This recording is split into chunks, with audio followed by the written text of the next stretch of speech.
Have you been asked the question, when are you having kids? Or are you having another kid? Or, wow, are you having any more? You already have so many. Any of these questions resonate with you? If they do, you're not alone. There are so many questions around motherhood, whether you choose to be a mother, and if it feels aligned to you. Once you have a kid, are you having another one? And so much more. Join me this week as we take a look at the paradox of womanhood, the motherhood edition, and whether motherhood feels aligned or not, and why people should just mind their own business and not try to pressure you into things that don't feel aligned. Hi, I'm Adrienne Irizarry. I'm an East Asian medicine practitioner who is passionate about women's health and helping women to live their best lives. My goal is to put you in the driver's seat of your health, offering holistic solutions for a symptom free life. Statements made in this program are for educational purposes only and not intended as a substitution for medical consultation or advice. We do not claim to diagnose, treat, or cure any diseases. This podcast is inclusive and welcomes all gender identities. The focus of the program is on biological function, and we will use the term women throughout, but it is referencing physiological and social challenges for biology, not identity. Come as you are, I am happy you're here and welcome all performances of identity. I hope you find something helpful in this show.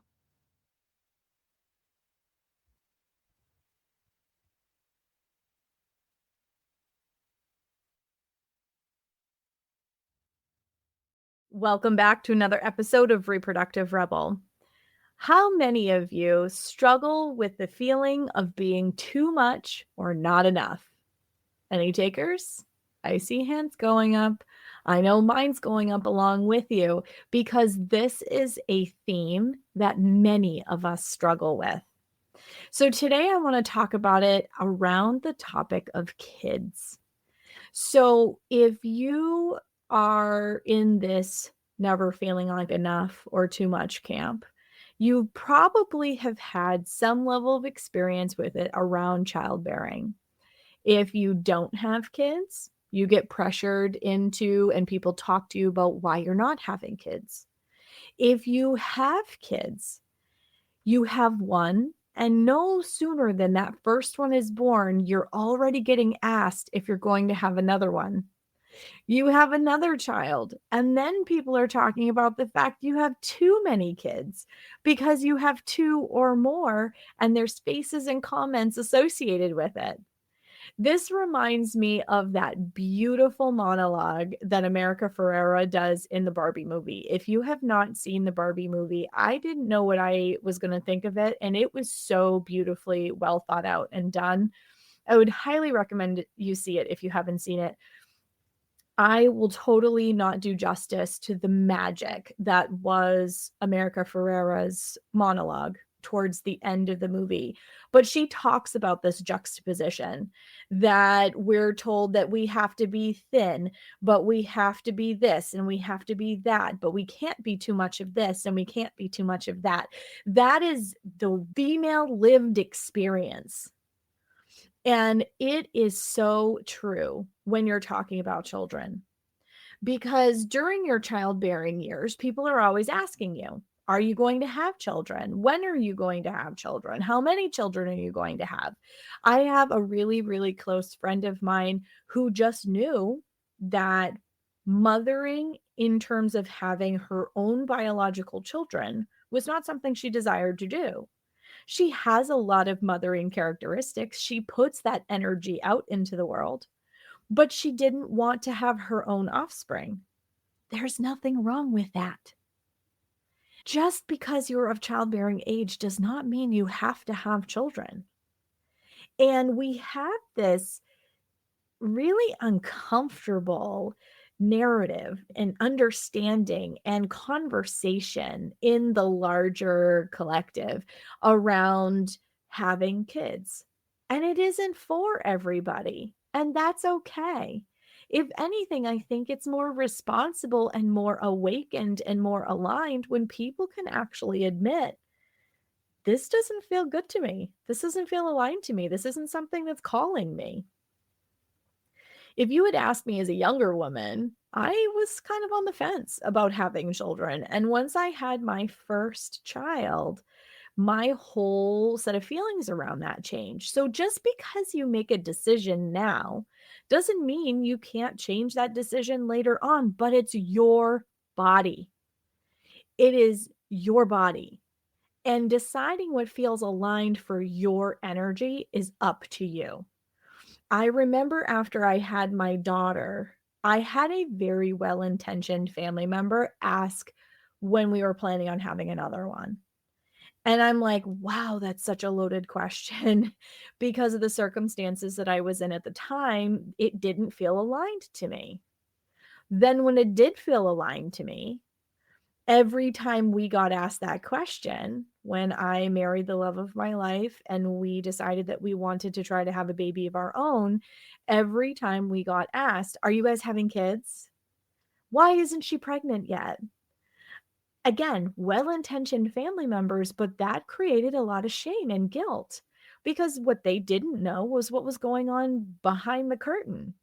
I had had multiple miscarriages, and that wasn't something that I felt like sharing with the general public, at least at that time. Now I've made it very public. If you have been following along on this show for any length of time now, you know that I have finally gotten to a place where I'm comfortable enough to talk about my lived experience, and I do it to be able to help others and to share my own story so that others don't feel so alone in the journey that they're traveling. But there was a long period of time where it was so gut-wrenchingly hard for me that I didn't wanna talk about it. I couldn't talk about it. I had a really hard time owning the fact that I was a reproductive specialist and having this personal struggle going on in the background. So, while it helped me and it made me a better practitioner and it shaped what I do and it shaped my practice and it helped me show up in service for all of you in the way that I can now, and I'm grateful for all of that. I'm still a soul in a human body having a human experience, right? So all of the emotional baggage that came with that was very hard for me for a long time. So I really think that it's hard, and I want to frame this episode around this topic because women feel an incredible amount of pressure around child rearing. Incredible amount of pressure. And the thing is it makes it so hard to voice what we actually need, what we actually want. Some women can stand in that power, but others are so guilt ridden and shame ridden around either choices that they're actively making, challenges that they're experiencing, whatever it is. It's just like you don't ask a woman her age. Like, this is a topic that people should be avoiding in general conversation unless it's invited. I know that's my opinion, but I really feel like this topic raises so much around this idea of feeling like enough. I mean, just think about what I shared about my own story. It was hard for me for a long time. I felt guilty and I felt a lot of shame around the fact that I wasn't able to carry a healthy baby. So, asking these kinds of questions generate a lot of feelings for people around this feeling of being enough. And then once you've had children, if you have more than one or two, people are looking at you sideways. I have 3 older children, and we are a blended family, and a lot of forms don't allow for you to enter more than 2 names, right? Because there's this assumption that we only have 1 or 2 children in this culture. And when you have more than that, people go, "Wow, you have a lot of kids." Well, I mean, my dad was one of 5. So this question is hard because even a couple of generations ago, we were looking at much larger family sizes. Speaking of family sizes, I guess I'm going to do the rest of this episode with my littlest one in tow. So I have 3 older children, and now my youngest is 13 years younger than my previous youngest, who's now a bigger sister. And people are like, "Oh, but you're so old." So it's never the right time. You never have the right number. Then you're not the right age. Like, there's just so many things that come up that, people have distinct opinions. And that's exactly what they are, is their opinions. And opinions are like assholes. Everyone has one. And sometimes they stink. So I am bringing this to the surface because this is hard. We are navigating hard stuff. We are enough. You are enough. And being able to stand in your power and say, this doesn't feel aligned to me, or I want to have a whole football team, and who are you to judge me? That is standing in your power and doing what feels aligned to you. And our culture has always had a running commentary about what they think we should and shouldn't do with our bodies, what we should and shouldn't do with our lives. We're supposed to work like we don't parent and parent like we don't work. It doesn't fucking work. As I sit here recording this episode with my 4-month-old on my lap because he just wants to be held. We do what we've got to do. And the thing is how many children and whether you have children is such a personal decision. And honestly, with how expensive life is getting, how crazy it is to find childcare. And if you are listening to this in the United States, the fact that we don't have paid family leave and we don't have access to the same kinds of childcare that they do in other countries, the fact that if we have a child, we have to financially plan to be out of work for as long as we can actually manage it for.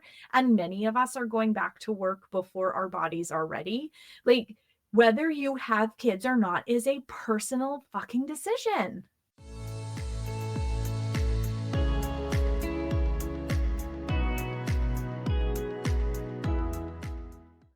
And now we take a break from our program for a special message. Beloved one, the time of activation has arrived. The ancient ways are calling, and the portal to sacred healing is open. If you've been feeling the pull to deepen your wisdom in holistic women's health, let me tell you about Rebel Rising, the 2.0 evolution of our practitioner training program. The Rebel Rising program is a sacred container for those ready to reclaim the lost arts of feminine healing. This year, we are offering 2 powerful paths of study: pelvic steaming, a deep remembrance of womb healing and energetic clearing, and sound healing, where vibrational medicine meets embodied restoration.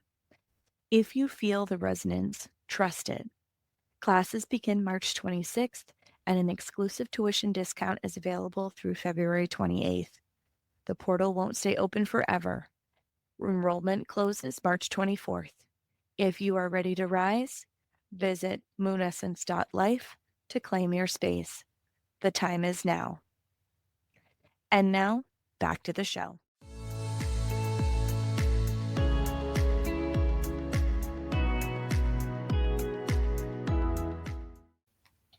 And yet, because birthing is supposedly this very natural female thing, if you are biologically a female, you will at some point in your life get asked questions about whether you're having kids, when you're having kids, how many kids you're going to have, and all of that kind of stuff. And it's really inappropriate because we can only make that decision from a place that is aligned for us. And it is no judgment or no statement. People do judge. People outside of us do judge. But it is really a personal decision that you have every right to stand in your power and own. And I even feel guilty as a practitioner asking some of my clients after they've had babies if they're planning on having more children, because I feel like I'm feeding that bullshit paradigm every time I ask. Now, as a practitioner, I ask because sometimes my clients surprise me and go, "Yeah, I would like to start trying in the next year." And it's like, "Woo, okay, that's a little faster than I expected. So we need to do X, Y, and Z to try to get your body ready for that." Because your hormones don't level set themselves until at least 6 to 12 months after you have your baby. So your body needs time to like come back and recover from the fact that you've just spent 9 months building a miracle. But that is literally the only reason I ask. But I feel uncomfortable when I ask that question every single time. And it's because I'm so hyper aware that women get asked this all the time. And the thing is whether you choose to have kids or not is no value judgment on you as a person. I'm going to say that again because I know it's really hard for some of you to stand in your power and be like, no, having children does not feel aligned to me. And that's okay. And I know that there are parents out there because they want to be grandparents and blah, blah, blah. They really make this hard. And I don't believe that's being done from a place that they don't love you. It's the fact that they want you to share in what they experienced for joy. If they are excited to have grandchildren, they very likely enjoyed their parenting process, but it's not for everyone.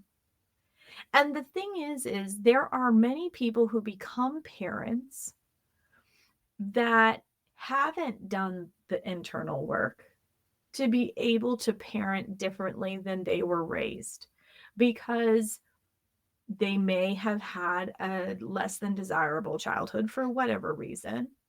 And they may choose not to have kids because they're afraid to repeat history, right? You don't know what somebody is bringing to the table around children. Maybe they've been trying and they're struggling. Maybe they've been trying, they were struggling, and then they gave up and decided this doesn't feel aligned anymore because it's ruining my relationship with my partner. All of those things are valid. All of those things are okay. And it doesn't make you less than, and it doesn't make you not enough.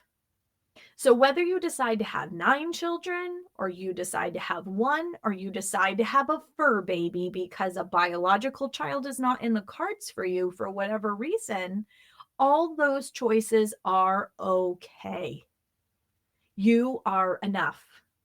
You are worthy. And your ability to bear children, or your choice and ability to bear children, are no bearing on you as a person and your enoughness. Oh, I just got goosebumps saying that. I'm going to say it again. Your ability to bear children and your choice to bear children has no bearing on your enoughness and your self-worth. I know that is a really hard one, and I'm sure at least one of you cried when I said that. And that's okay. Because we hold this internal monologue so firmly in our system because it has been reinforced over and over and over and over again. Not mothering in the traditional biological sense does not make you any less of a woman. It does not make you any less of a person. There are many women who do not have kids who mother, but in different ways. They are still embodying that energy. They're choosing to use it in different ways, and that's okay. I had an interview, and it's upcoming, about medical astrology. So definitely keep eyes open for that episode. But medical astrology, I mean, if you look at your chart, maybe it's literally not in the stars for you. And that's okay. You are worthy. You are worth it. There is no shame in whatever choice you make around children, whether you want to have them or not. As aware as I am around this topic, it still grinds my gears when people go, "Oh, you have so many children," and the face that goes along with that. There's a group that my kids belong to, and somebody made a comment about the clown car and all of the Irizaris that pile out of the car before the event. And I'm like, wow. In my younger years, that would have been really embarrassing for me. At this point in my life, the sarcasm in me is just like, yes, we're taking over the world. Buckle up. We're going to make the world a better place. Buckle up. Right. But when I was younger, that would have made me feel really insecure. And it would have made me feel shame and guilt. Maybe I had too many kids. Maybe I'm being selfish. But the thing is I don't feel that way anymore. And that's why I felt so called to do this episode, because I've seen it time and time again in my practice. There are women that come in that go, I do not have any desire to have children. And why do I need to work on my reproductive health if I don't want to have children? Because your reproductive health is a marker for your health and longevity for the rest of your life. So if you are not feeling called to have children, but your period sucks and you have fibroids, then you could have other kinds of health related challenges later on that are going to take you away from the travel or the volunteering in an animal shelter or the whatever it is that's calling you that you want to do with your life. So that's why your reproductive health matters, because it is a biomarker for how your whole body is working. And in women's bodies, things that are out of alignment in the rest of the body will show up in the reproductive system first. It will show up there first. And if we address that, we have restored equilibrium in your body. We've brought it back into balance. And then you can go about taking life by the balls in every other way that you want to. That's why reproductive health matters. It's the first place that your body starts to show signs of, Houston, there's a problem. So stand in your power, ladies. You are enough. You are beautiful. You are magnificent. You are special, and you are sovereign. And whatever you choose to do with your fertility and reproductive health is your business and your business alone. This is your permission to say, the hell with it. I'm doing what feels good to me, because it is your life. And there are so many things that influence it, from social stuff like, do I have a family network that can help me? Do I live anywhere near my family? Have I been able to buy a house? In today's economy in the United States, it is so hard for young families to be able to buy a house.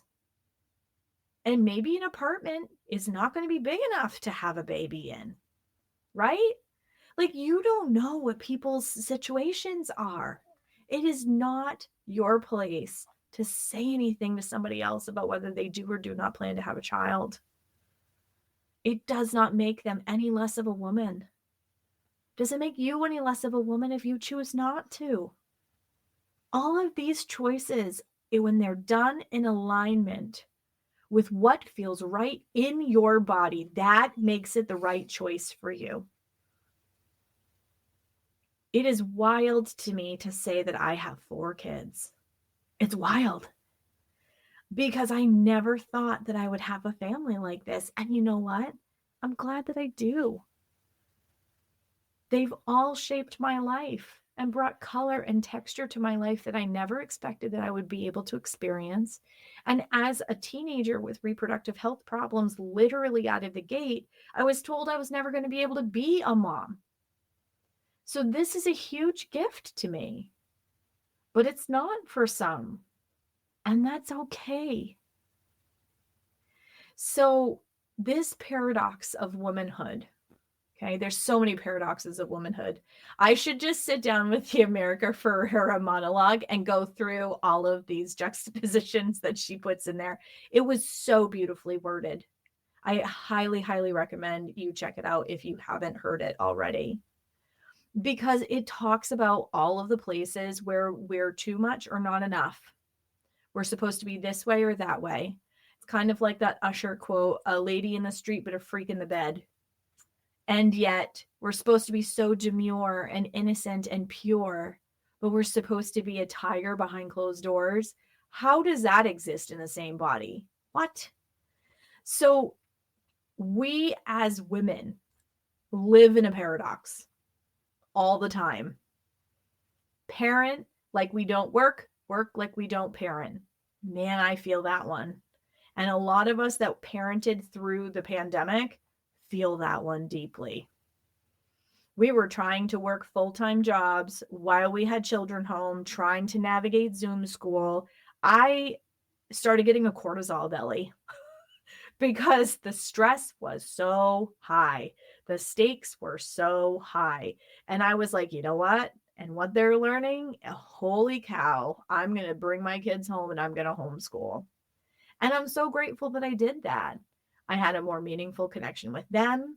They grew and learned in ways that they were not going to get in a bigger system. It's made them richer.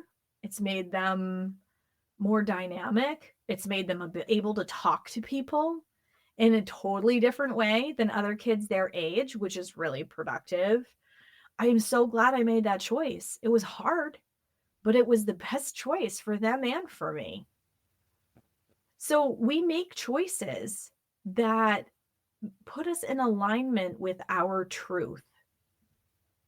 And that is womanhood in a nutshell. It's womanhood in a nutshell.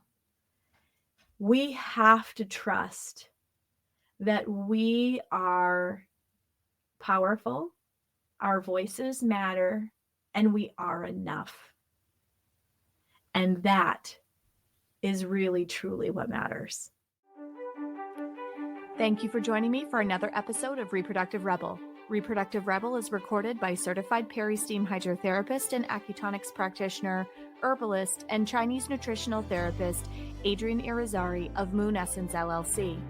If you are interested in setting up an appointment for one-on-one support, ordering from our store, or checking out our course offerings, visit our website at moonessence.life. Be sure to subscribe to our newsletter and get insider information on upcoming events and offerings. Join the conversation. Like and follow us at Moon Essence Me on Instagram, Facebook, or LinkedIn. Your voices make this program possible. Thank you all for your continued support.